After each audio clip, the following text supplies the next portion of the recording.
نسألك موجبة رحمتك ودائم مغفرتك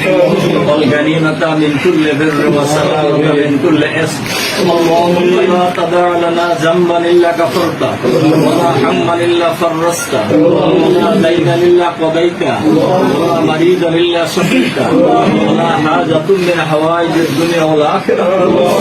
هي لك رزق إلا قضيتها يا أرحم الراحمين يا الله এই অবস্থা থেকে আমাদের এই আন্দোলনের জন্য যারা জীবন দিয়েছেন সকল নেতা কর্মীদের জন্য কবুল করেন এই আন্দোলন এই দেশ এবং জাতির জন্য যারা জীবন দিয়েছেন সকল শহীদ হিসেবে কবুল করেন আল্লাহ যারা আহত হয়েছে তাদেরকে তুমি সুস্থতা দান করো আল্লাহ যারা শহীদ হয়েছেন তাদের পরিবার পর্যন্ত ধৈর্য ধারণ করার তৌফিক দান করুন আল্লাহ দিনকে বিজয়ী করার জন্য আমাদের যে ভূমিকা পালন করা দরকার সেই ভূমিকা পালন করার তৌফিক দান করা আল্লাহ তোমার একটা পরিকল্পনা আছে সেই পরিকল্পনায় বাস্তবায়িত হবে আল্লাহ দেশে তোমার দিনকে বিজয়ী করে দাও ربنا تقبل منا انك انت السميع العليم وتب علينا انك انت التواب الرحيم برحمتك يا ارحم الراحمين